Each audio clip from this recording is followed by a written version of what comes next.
Привет всем, с вами я, Janie, и это College Russian. My name's Janie.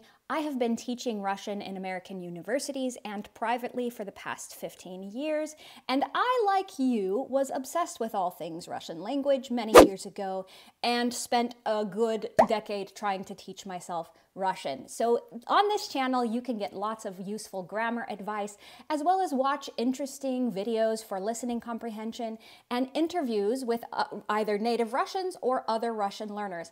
And today we have an especially interesting video. This is going to be part one of a before and after study abroad language learning experience. So the big question today is, can you improve your Russian after just 2 weeks of studying Russian in Latvia? One of my viewers, Brandon, offered to do a before and after video with me. Very brave of him, by the way.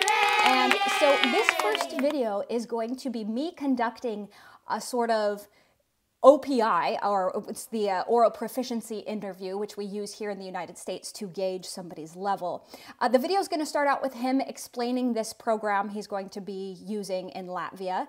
Then we're going to transition into speaking Russian, and you'll really get to hear his before Russian. There's a lot of mistakes in there, and then after we do this little interview, I'll kind of walk him through the various levels of proficiency and kind of diagnose where I think he stands at the current moment. Then next week, you'll get to see the after video of how he sounded when he got back from Latvia. Did he improve?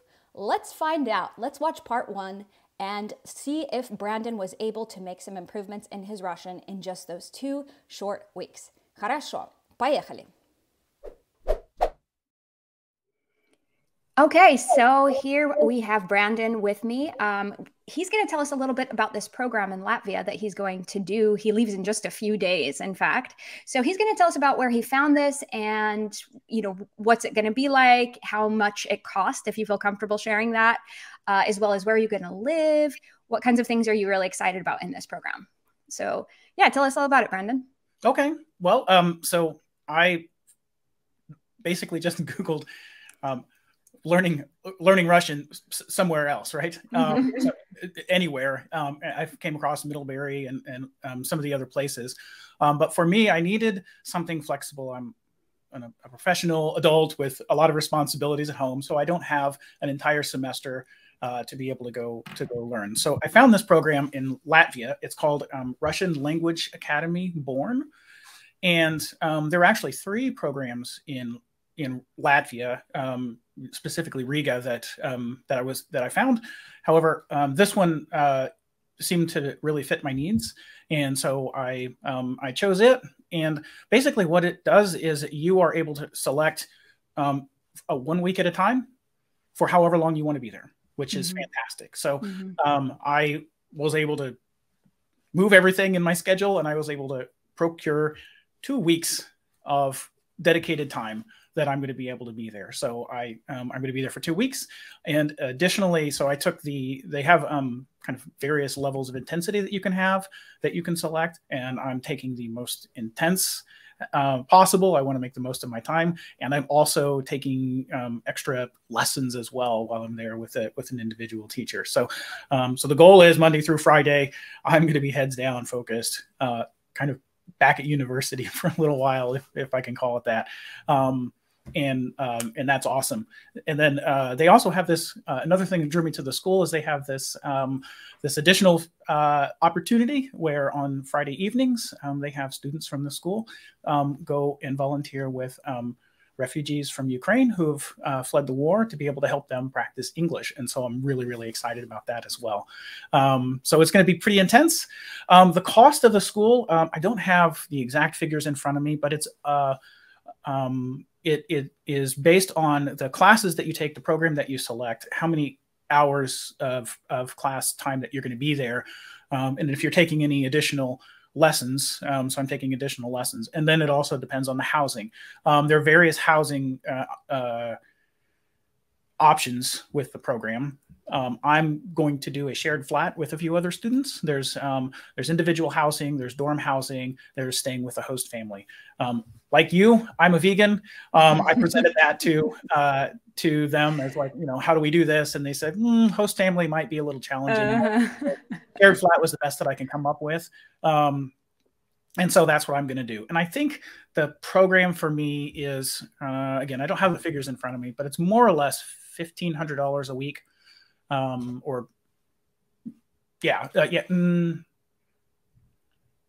Maybe let me check that. I think maybe that's with your extra tutoring and stuff. That's with extra tutoring, housing, and everything else is like $1,500 a week. So, so it's a you know, it's a little bit of an investment, but I'm ready for it, and I think that investing in studying a foreign language is very worthwhile investment. That's one place you can pay for YouTube Premium, or you can get some foreign language instruction. I think that's a better way to spend my money.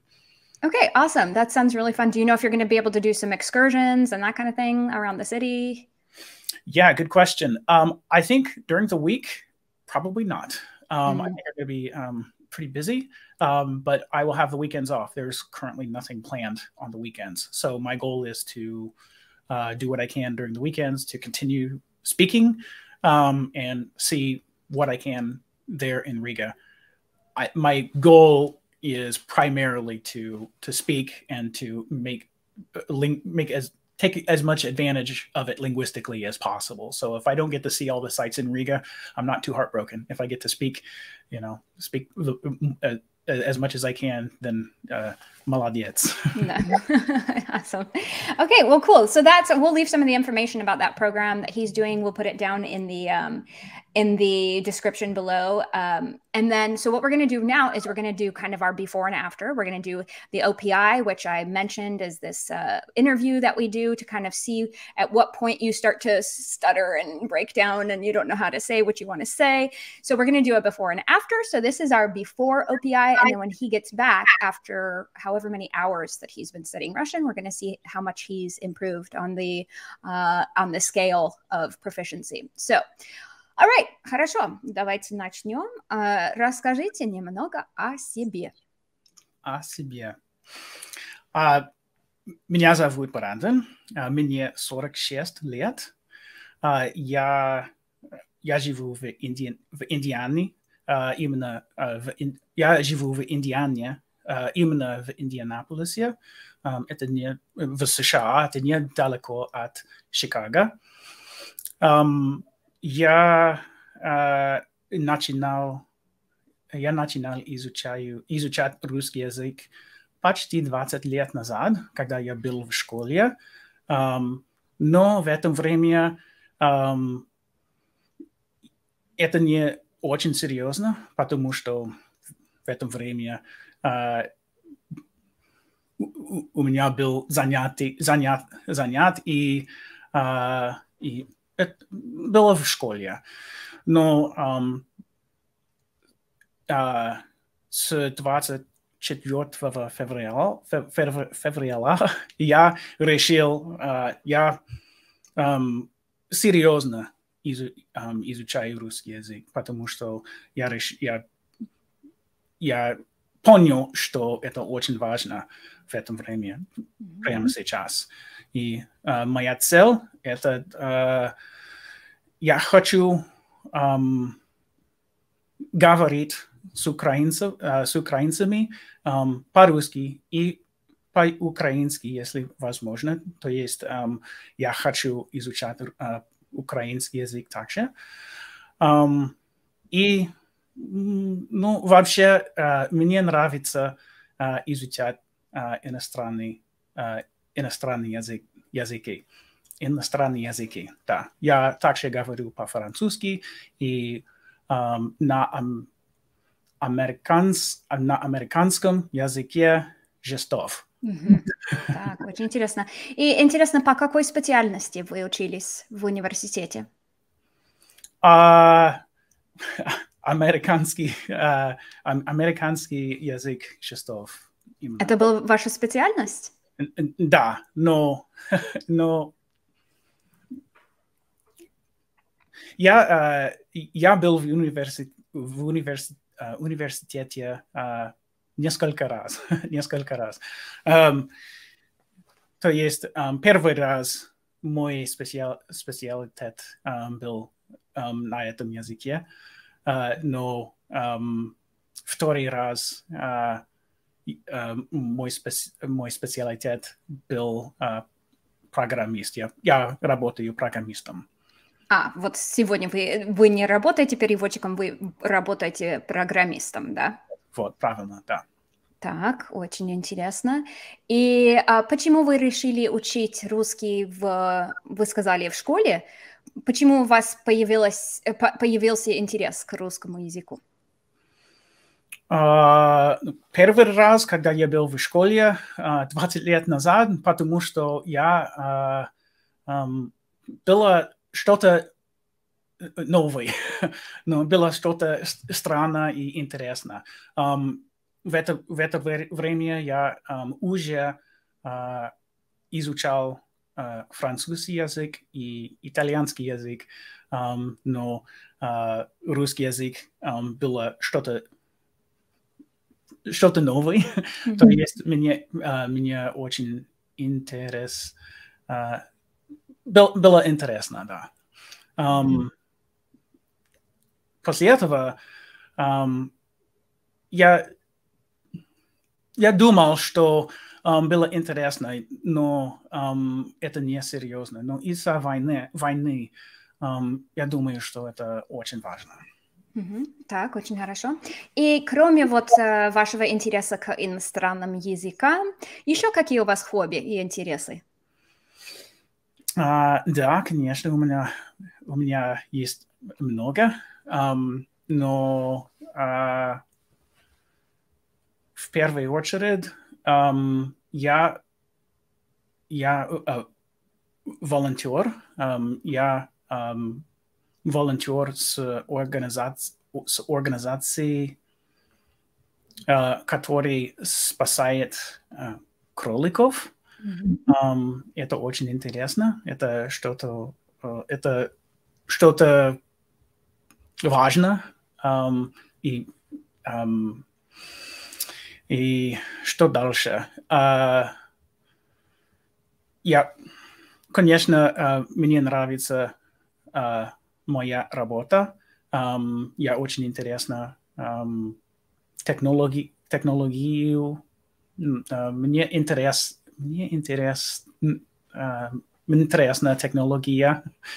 Я думаю, что я король ошибок. Вот.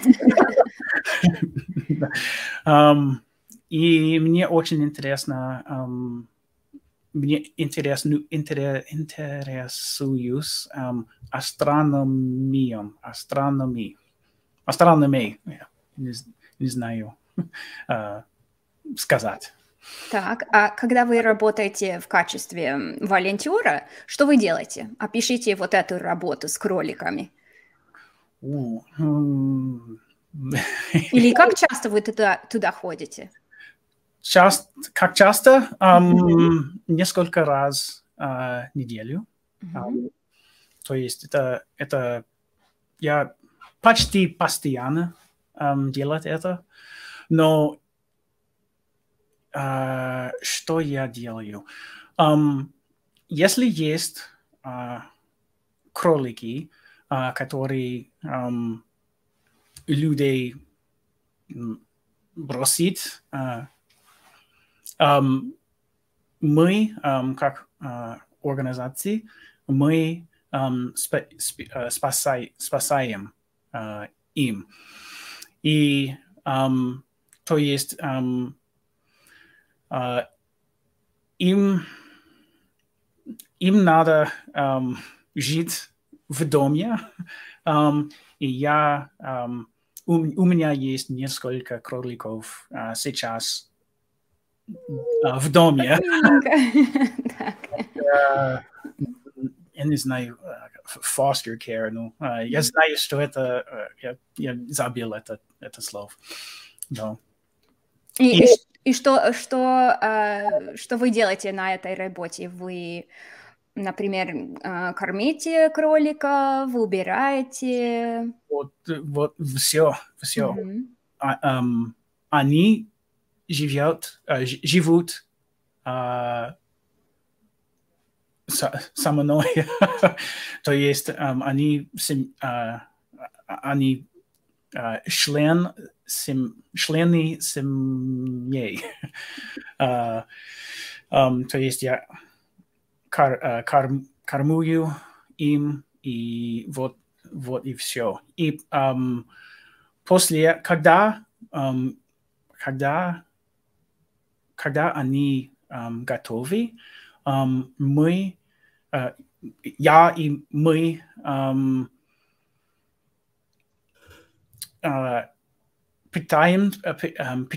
я пытаюсь искать дома для них.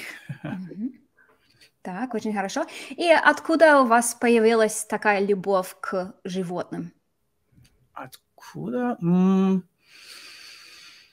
Интересно. Ну, по-разному. Одна причина – это они веган. Они веганы. Едят мясо.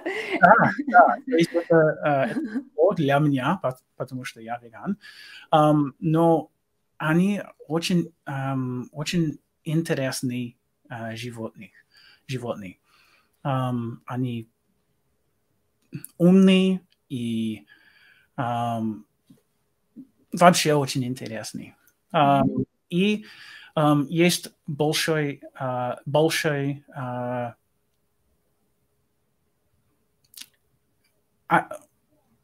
есть многие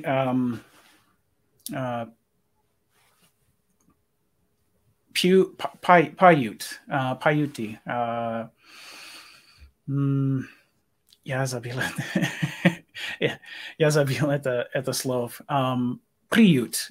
Ага. Есть много приюта для собак и для кошек, но есть немного приюта или приютов для кроликов. То есть они нужна наша помощь. Так. И расскажите, когда вы были маленьким, у вас были домашние животные, собаки, кошки? То есть вы даже, когда вы были маленьким, вы любили животных? Да, всегда. И у вас были домашние животные? Да, у нас были собаки и кошки. И несколько разных животных, да. И что вам нравилось делать с ними?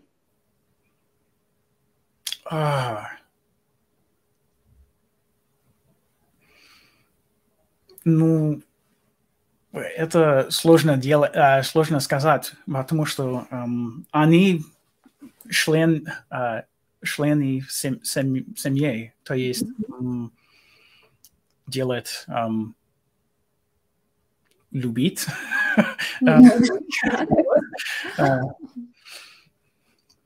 Вот, очень хорошо. И, кстати, вот мы говорим о вас, когда вы были маленьким. Еще какие у вас хобби и интересы у вас были, когда вы были маленьким? Кем вы хотели стать? Кем хотел вот маленький Брэндон, кем он хотел стать в будущем?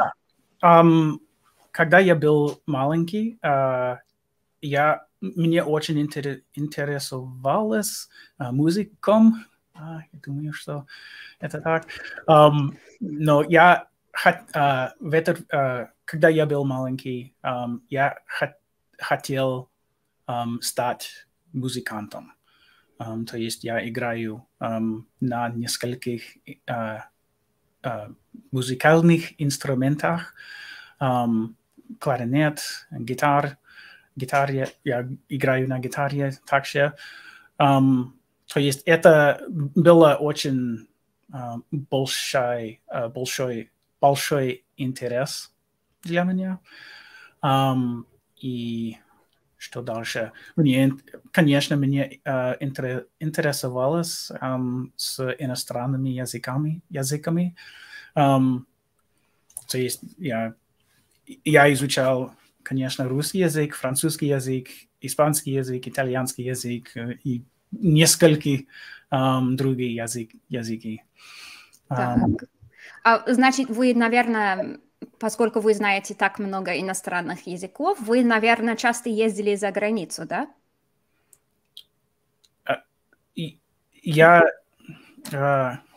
Вы часто ездили за границу? Может быть, в Европу, в Италию, во Францию? Нет, к сожалению, часто нет. Несколько раз, но часто нет, к сожалению. А вы когда-нибудь ездили в Европу? Да, я был несколько раз в Европе. Когда мне было 16 лет, я был во Франции, чтобы именно изучать французский язык. Я был там 2 месяца, и было очень полезный опыт. Мне был очень важный момент для моей жизни. Несколько лет назад я был в Италии. Я был в Италии и в Германии также. Но когда я был там или туда, когда я был там, я не говорил по-итальянски, и я вообще не знаю немецкий язык. Так, очень хорошо. А когда вот вы поедете в Латвию? Когда? Четверг. Четверг? В этот четверг? Так скоро? Да, очень скоро. Не за горами. Так, и как вы думаете, что вы будете делать каждый день, когда вы будете в Латвии?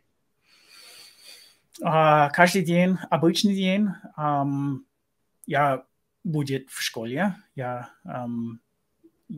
думаю, что я буду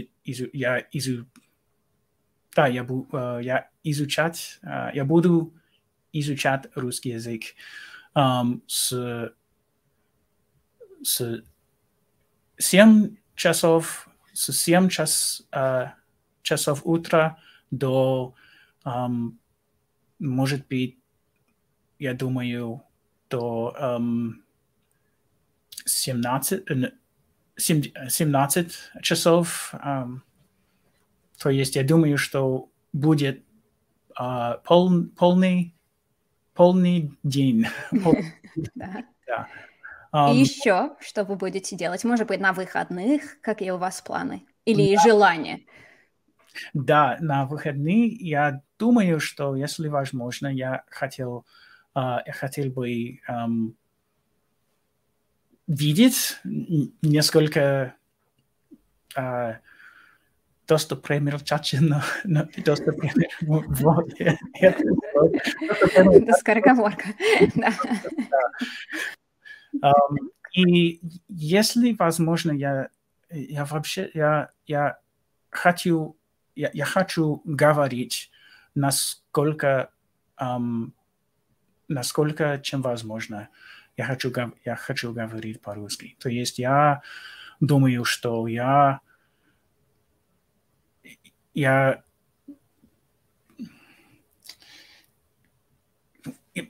даже не знаю сейчас. Но я думаю, что я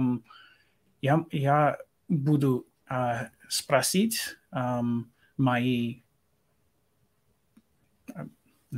других студентов, что делает, и, может быть, если есть возможность, делает волонтеровать, может быть, это глагол. Я не знаю, но самое главное говорить по-русски, да. Так, окей, теперь более абстрактная тема, более абстрактный вопрос. Мне кажется, что вы человек так многих стремлений, то есть у вас много целей, да, вы всегда стремитесь к чему-то. Почему у вас столько, почему важно человеку иметь цель в жизни, иметь к чему стремиться или иметь о чем мечтать? Это хороший вопрос. Я думаю, что это очень важно для смыслов, может быть, потому что у нас мы знаем, что у нас одна жизнь, и это очень важно делать что-то важное, что-то делает разницу в мире. И если у вас цели, если бы у вас цели, то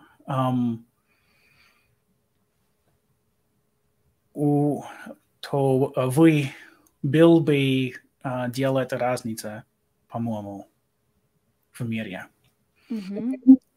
Вот, и вы считаете, что вы сами вот сейчас делаете мир лучшим местом для всех? Я надеюсь. Я надеюсь. Я пытаюсь.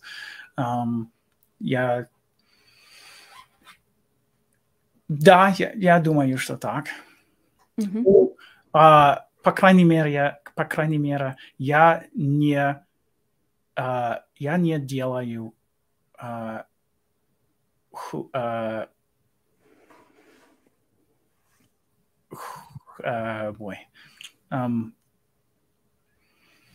наоборот, лучше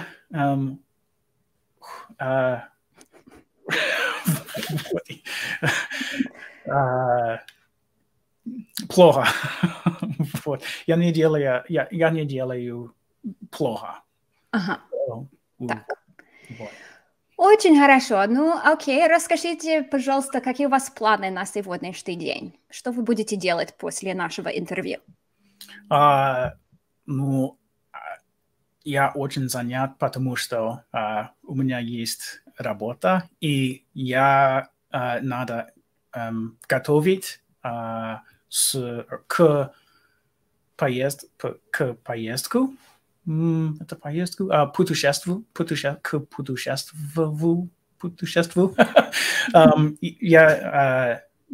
У меня есть много делать, чтобы я был готов едет в Ригу. Да. Так, окей. Ну, было очень приятно. Спасибо за интервью. И давай сейчас поговорим об этом по-английски. Okay, so now we're going to kind of analyze. So as I said in my intro here, I wasn't interrupting you. I wasn't helping you along at all. And that's torture for a teacher to just just have to sit on my hands and not help you. And good. So what level do you feel like you are? Let me add this back to the stream so you can kind of see. So for example, I mean, you were speaking in paragraphs. That's great. Like you were talking a lot. So that gets you up into advanced area. What else do you feel like? Do you feel like you were able to narrate in all time frames? No. I feel like I have like a Swiss cheese level of ability, just because largely I'm self-study. So I think that probably on the whole, I'm probably upper novice, maybe lower intermediate.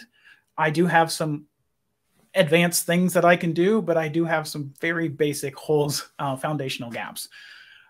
So I think that I've got some spackling to do all the way up, as well as just general improvement. Oh, well, and that's typical for anybody, right? Because you've probably never had to tell somebody how to tie their shoe, right? In a foreign language. So everybody's going to have those tiny little areas where they just don't know how. I don't know how to talk about computer science in Russian because I don't know how to talk about computer science in English, right? So yeah, everybody has those big holes in their knowledge. But I would say if you were to take this test right now, depending on the generosity of the interviewer, I think they'd put you at about an intermediate mid. And this is because you did pretty good describing things, mainly because of your ability to talk and talk and talk. That puts you at a good, so interviewers are usually pretty impressed by that. It shows fluency, not necessarily accuracy, which you would have to be accurate to get up here into superior and advanced high.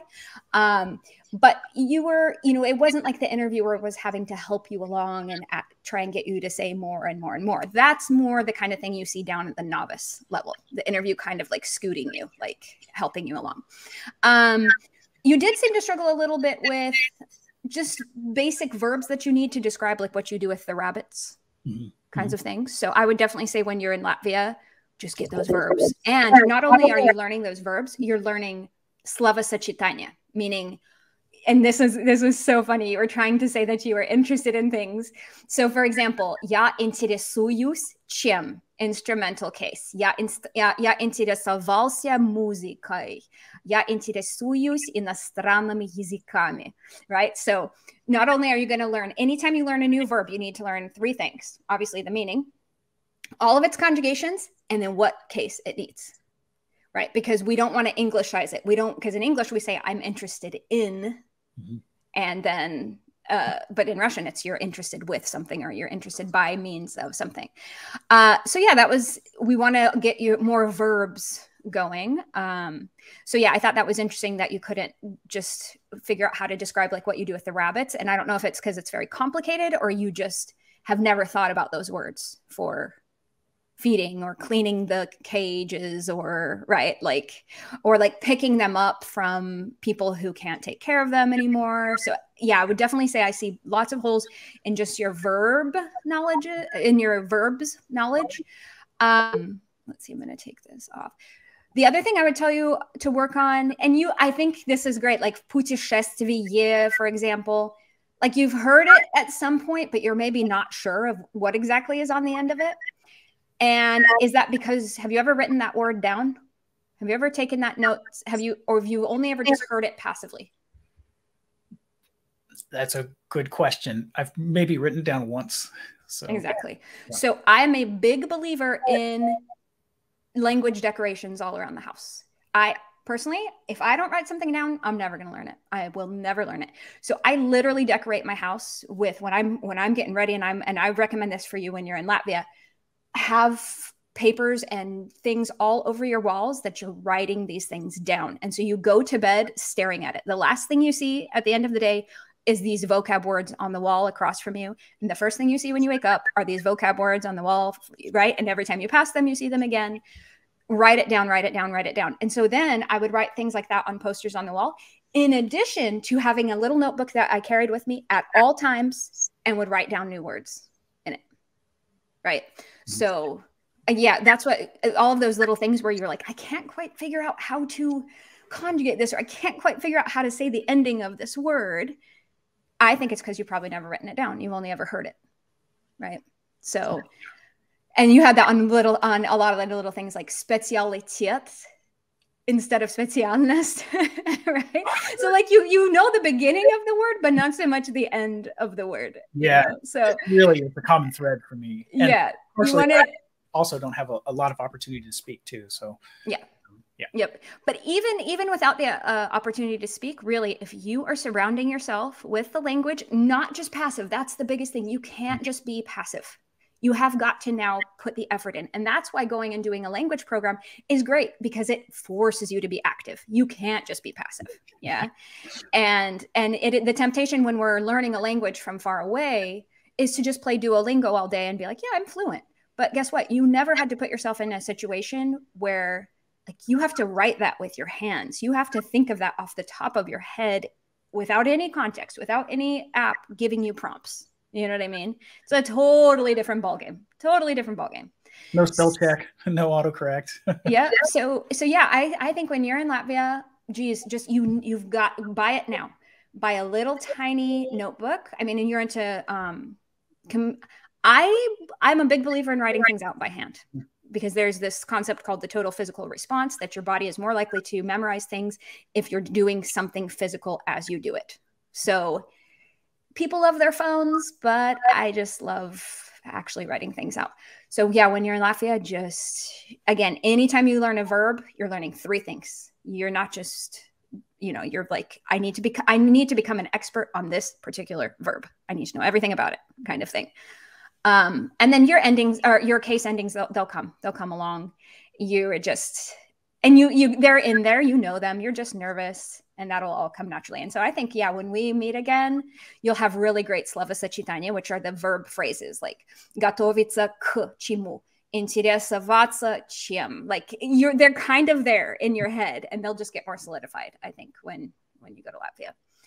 So yeah, and then you noticed how I told you once we get up into the advanced levels, especially up into superior, we start talking about more abstract things. And did you see how that was a little bit kind of hard for you? Because I'm putting you on the spot. I'm asking you this deep existential question. You may not even have an opinion about that in English. And now I'm expecting you to say this in Russian. So those are really hard, because not only do you have to know the language, you have to be the kind of person who can just pull things like that out of your hat. Like you have to almost be a good public speaker to pull those off. But I think my goal is for when you get back to Latvia, you're going to be able to describe just everyday things a little bit more. You know, like I think you'll be able to describe what you do with your rabbits.